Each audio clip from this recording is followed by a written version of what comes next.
Immediately after the exhausting movie experience that was Kabza, I watched the two Hindi releases that came out this weekend back to back.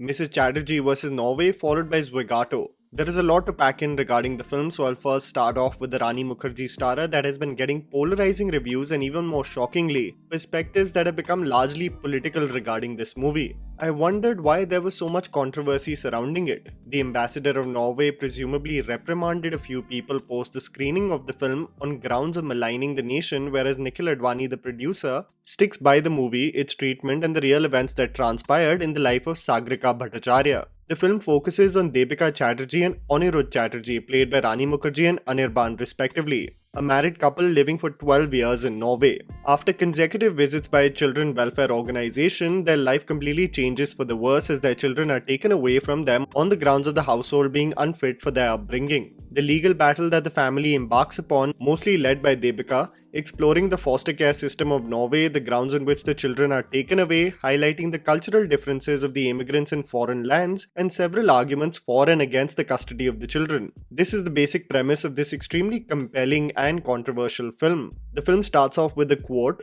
"God could not be everywhere and that's why he made mothers," and while most of us resonate with the same sentiment, I feel people bashing the film got ahead of themselves in assuming that such a quote is presented to give a free pass to mothers, all stemming from the love that they have for their children. The biggest gripe I have with the criticism that the film is getting is less to do with the politics involving the two nations, but the assessment that Rani Mukherjee is hamming her way through the film. Imagine a woman who is not well versed with the English language, customs of a new nation, and has her entire world snatched away from her on a random day. Pragmatism and restraint is the least of her concerns. The constant feeling of anxiety, restlessness, and the panic consumes one's being, and Rani, in my opinion, is exceptional in this film, in portraying not only the angst against the system, but the longing a mother has for their children if taken away in such an unprecedented fashion. The children being taken away becomes vastly evident as the mother lives comfortably amongst her children. She feeds them with her hands, speaks to them in Bengali, wipes their mouth with her hands, puts a til on their forehead for buri nazar, and gets mommy brain in forgetting the toddler's project. All natural occurrences that are nitpicked,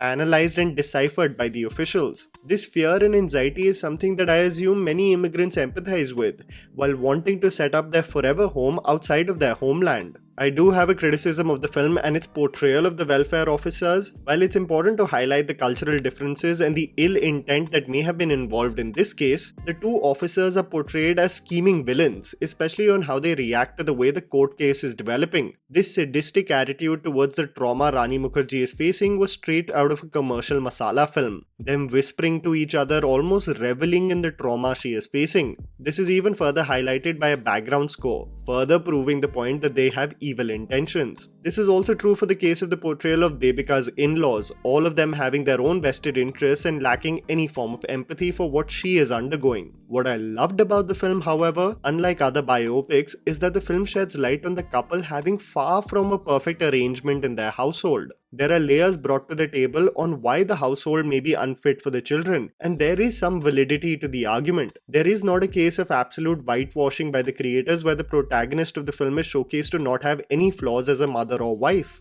This especially gets explored as the dynamic between the husband and wife slowly gets unraveled. The husband in constant anxiety of his citizenship and blaming the wife for all the events that they are going through, and I have to say, Anirban as the hot-headed and patriarchal husband really does match the quality and impact of Rani as a performer. Those well versed with his work in Bengali cinema would not be surprised one bit. I loved the songs composed by Amit Trivedi as well. Shobho Shobho and Ami Jani Re really tug at your heartstrings. And speaking of the Bengaliness of it all, I did not find Rani and her delivery jarring at all. I'm sure most Bengali viewers here will have a perspective on the legitimacy of Rani's accent, but it's such a tricky job for an actor to speak half-broken English, Bengali and Hindi throughout the film's screenplay while being in her most vulnerable state. The quiver or awkwardness in her delivery I feel is perfectly apt for the dread that surrounds her. One is not capable of perfectly placing their argument in a constant state of panic, and I still have to defend Rani and her performance in this film being far from hammy in any way.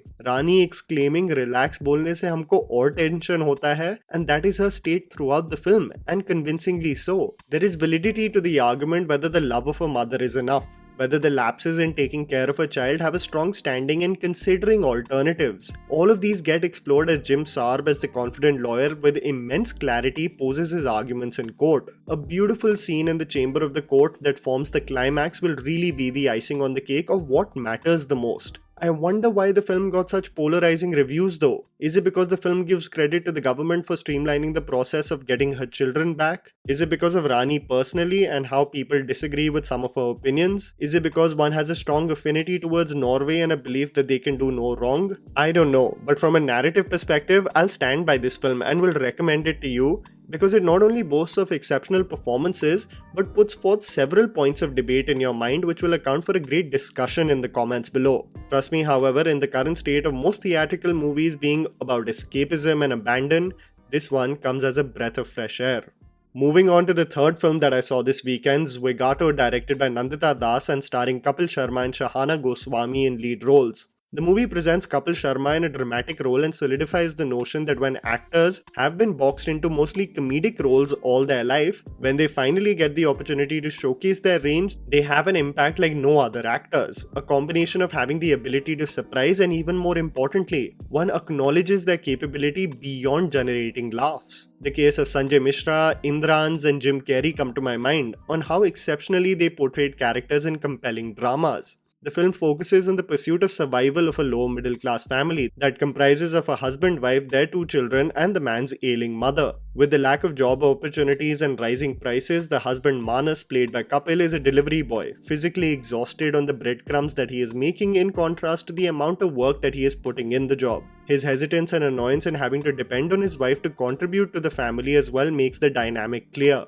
One is just attempting to find solutions to get by, and aspirations are a luxury at a point where survival is the only need. This becomes even more abundantly clear as the husband and wife dream and are still consumed by the perils of their reality. Only if the middle class could think of pearly gates and a heap of gold at the end of the rainbow, but one is still consumed by his rating on a delivery app. Even in his dream, both exceptional actors Kapil Sharma and Shahana Goswami look physically exhausted in each frame, deliberately so. There is this defeated body language on the acceptance of the filth that surrounds them. There is respite, however, only in the little joys of the relationships they savor, and the most refreshing, the dynamic Kapil shares with his children, accounting for several hilarious back and forths, especially with his aspiring rapper TikTok video making son. There is an empathy and love that the children have for the parents, but a casual yet deep understanding of their circumstances, and it's exceptionally portrayed in the film. There is a constant reminder of the class differences that exist in the city. The city is designed specifically for the rich and poor, and there are clear demarcations of when and where one is welcome, or which lift one can use in a gated community,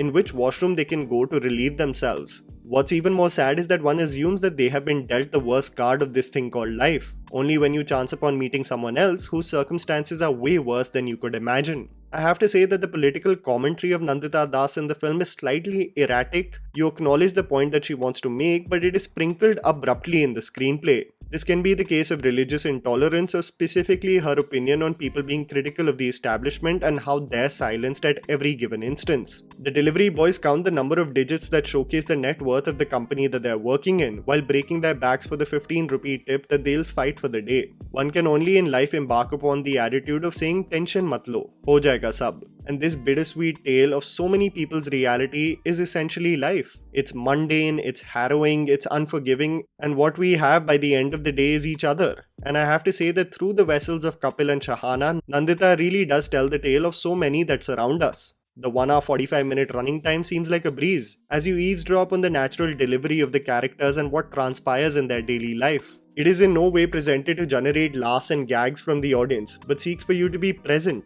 as the life of the common man is not bound to have a beautiful cookie-cutter ending, just of survival and taking it one step at a time. And that was the video, guys.